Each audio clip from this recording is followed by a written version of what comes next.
ದರ್ಶನ್ ಗ್ಯಾಂಗ್ನಿಂದ ಚಿತ್ರದುರ್ಗದ ರೇಣುಕಾಸ್ವಾಮಿ ಕೊಲೆ ಕೇಸ್ಗೆ ಸಂಬಂಧಪಟ್ಟಂತೆ ಇಂದು 57ನೇ ಸಿಸಿಎಚ್ ಕೋರ್ಟ್ನಲ್ಲಿ ವಿಚಾರಣೆ ನಡೆಯಲಿದೆ.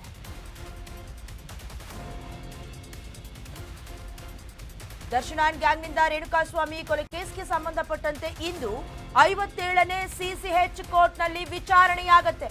ಇನ್ನೇನು ಕೆಲವೇ ಕ್ಷಣಗಳಲ್ಲಿ ಅರ್ಜಿ ವಿಚಾರಣೆ ನಡೆಯುತ್ತೆ. ವಿಡಿಯೋ ಕಾನ್ಫರೆನ್ಸ್ ಮೂಲಕ ದಚ್ಚು ಪವಿ ಹಾಜರಾಗ್ತಾರೆ. ದರ್ಶನ್ ಅಂಡ್ ಗ್ಯಾಂಗ್ನಿಂದ ಚಿತ್ರದುರ್ಗದ ರೇಣುಕಾಸ್ವಾಮಿ ಕೊಲೆ ಪ್ರಕರಣಕ್ಕೆ ಸಂಬಂಧಪಟ್ಟಂತೆ ಈಗಾಗಲೇ 2-3 ಬಾರಿ ವಿಡಿಯೋ ಕಾನ್ಫರೆನ್ಸ್ನ ಮೂಲಕ ವಿಚಾರಣೆಗೂ ಒಳಪಟ್ಟಿದ್ದಾಗಿದೆ. ಈ ಸಂಬಂಧ ರೇಣುಕಾಸ್ವಾಮಿ ಅವರ ತಂದೆ ತಾಯಿಯನ್ನ ಕೂಡ ಒಂದು ರೀತಿ ಕ್ರಾಸ್ ಎಕ್ಸಾಮಿನೇಷನ್ ನಡೆಸುವಂತ ಸಂಬಂಧ ಹಳೆ ಹೇಳಿಕೆಗಳಿಗೂ ಈಗಿರುವಂತಹ ಹೇಳಿಕೆಗಳಿಗೂ ಸಾಮ್ಯತೆ, ಹೋಲಿಕೆ, ವ್ಯತ್ಯಾಸ ಏನಾದರೂ ಇರುತ್ತಾ ಅನ್ನೋದನ್ನ ಚೆಕ್ ಮಾಡಿಕೊಳ್ಳುವಂತ ವಿಚಾರಣೆ ಕೂಡ ನಡೀತು. ಹೇಳಬೇಕಂದ್ರೆ ರಿಯಲ್ ಟ್ರಯಲ್ ಆಲ್ರೆಡಿ ಶುರುವಾಗಿದೆ. ಇನ್ನೇನು ಕೆಲವೇ ಕ್ಷಣಗಳಲ್ಲಿ ಅರ್ಜಿ ವಿಚಾರಣೆ ನಡೆಯುತ್ತೆ.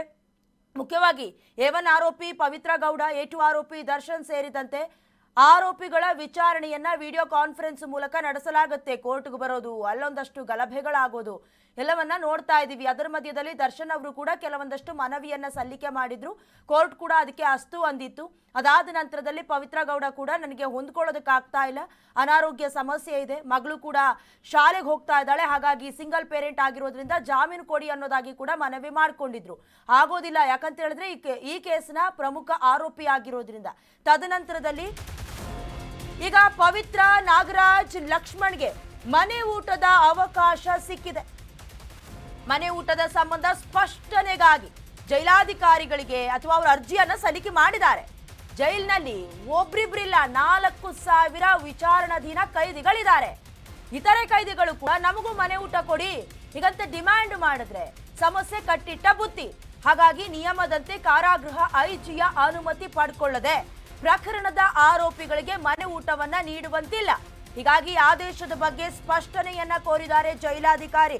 ಗಮನಿಸಬೇಕಾಗುತ್ತೆ, ಪವಿತ್ರ ಗೌಡ ಅವರು ಆರೋಗ್ಯದ ಸಮಸ್ಯೆ ಇದೆ ನನಗೆ, ಹಾಗಾಗಿ 3 ಹೊತ್ತು ಕೂಡ ಮನೆಯಿಂದ ಊಟ ತರಿಸ್ಕೊಳ್ಳೋದಾಗಿ ಅರ್ಜಿಯನ್ನ ಹಾಕಿದ್ರು. ಅಟ್ಲೀಸ್ಟ್ 1 ಟೈಮ್ ಆದ್ರೂ ನನಗೆ ಮನೆ ಫುಡ್ ಬೇಕು ಅಂತ ಕೇಳ್ಕೊಂಡಿದ್ರು.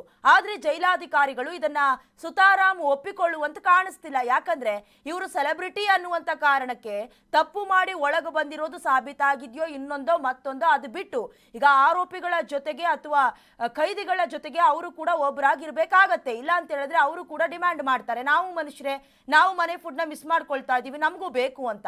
ಹಾಗಾಗಿ ಈಗಾಗಲೇ ಅರ್ಜಿ ಸಲ್ಲಿಸಿದಾರಲ್ಲ ಕೋರ್ಟ್ಗೆ, ಅದನ್ನ ಪ್ರಶ್ನೆ ಮಾಡಿ ಜೈಲಾಧಿಕಾರಿಗಳು ಕೂಡ ಈಗ ಪ್ರಶ್ನೆ ಮಾಡ್ತಿದ್ದಾರೆ, ಅರ್ಜಿಯನ್ನ ಸಲ್ಲಿಕೆ ಮಾಡಿದ್ದಾರೆ. ಇದ್ರ ಕುರಿತಾಗಿ ಕೂಡ ಇವತ್ತು ವಿಡಿಯೋ ಕಾನ್ಫರೆನ್ಸ್ ನ ಮೂಲಕ ಕೇಳುವಂತ ಕೆಲ ಕ್ವಶನ್ಸ್ಗಳಲ್ಲಿ ಇದು ಕೂಡ ಬಹಳಷ್ಟು ಇಂಪಾರ್ಟೆನ್ಸ್ ಅನ್ನ ವಹಿಸುತ್ತೆ. ಪ್ರಕರಣದ ಆರೋಪಿಗಳಿಗೆ ಮನೆ ಊಟವನ್ನ ನೀಡುವಂತಿಲ್ಲ. ಹೀಗಾಗಿ ಆದೇಶದ ಬಗ್ಗೆ ಜೈಲಾಧಿಕಾರಿಗಳು ಕೋರ್ಟ್ನತ್ತ ಸ್ಪಷ್ಟನೆಯನ್ನ ಕೋರಿದ್ದಾರೆ. ಇದರ ಜೊತೆಗೆ ಪ್ರತಿಕೂಲ ಸಾಕ್ಷಿಯಾಗಿ ರೇಣುಕಾಸ್ವಾಮಿ ಅವರ ತಾಯಿ ರತ್ನಪ್ರಭರನ್ನ ಪರಿಗಣಿಸಿ ಅಂತ ಅರ್ಜಿಯನ್ನ ಸಲ್ಲಿಸ್ತಾರೆ. ಈ ಹಿಂದೆ ಹೇಳಿಕೆ ನೀಡಿದ್ರು, ಅದಾದ ಮೇಲೆ ಅಪೋಸಿಟ್ ಹೇಳಿಕೆ ಕೊಟ್ಬಿಟ್ಟಿದ್ರು ರತ್ನಪ್ರಭಾ. ಪ್ರತಿಕೂಲ ಸಾಕ್ಷಿಯಾಗಿ ಪರಿಗಣಿಸೋದಕ್ಕೆ ಕೋರಿ ಎಸ್ಪಿಪಿ ಅರ್ಜಿಯನ್ನ ಸಲ್ಲಿಕೆ ಮಾಡಿದ್ದಾರೆ. ಈ ಅರ್ಜಿ ಸಂಬಂಧ ಇಂದು ವಿಚಾರಣೆ ನಡೆಸಲಿರುವ ಕೋರ್ಟ್ ಅಂತ ಈಗಾಗಲೇ ಇಲ್ಲಿವರೆಗೂ ನೀಡ್ತಾ ಇದ್ದಂತ ಹೇಳಿಕೆಗೂ ಕಳೆದ ಬಾರಿ ರೇಣುಕಾಸ್ವಾಮಿ ಅವರ ತಾಯಿ ರತ್ನಪ್ರಭಾ ಅವರು ಕೊಟ್ಟಂತ ಹೇಳಿಕೆಗೂ ಕೆಲವೊಂದಷ್ಟು ವ್ಯತ್ಯಾಸ ಇತ್ತು. ಹಾಗಾಗಿ ಸಾಕ್ಷಿ ನಾಶದ ಏನಾದ್ರೂ ಒತ್ತಡಗಳು ಕೇಳಿ ಬಂದಿತ್ತಾ ಅಥವಾ ಪ್ರಯತ್ನಗಳಾಗಿತ್ತಾ? ಯಾಕಂತ ಹೇಳಿದ್ರೆ ಜೈಲಿಗೆ ಸಂಬಂಧಪಟ್ಟಂತೆ ಕೆಲವೊಂದಷ್ಟು ದೃಶ್ಯಗಳು ವೈರಲ್ ಆದ ಬೆನ್ನಲ್ಲೇ ಅವರ ಆಪ್ತರಾಗಿರುವಂತ ಧನ್ವೀರ್ ಅವರನ್ನ ಕೂಡ ವಿಚಾರಣೆಗೆ ಒಳಪಡಿಸಿದ್ರು. ಸೊ ಹಾಗಾಗಿ ಏನಾದ್ರೂ ಡೌಟ್ ಅಂತೂ, ಅನುಮಾನದ ಹುತ್ತ ಅಂತೂ ಇದ್ದೇ ಇರುತ್ತೆ.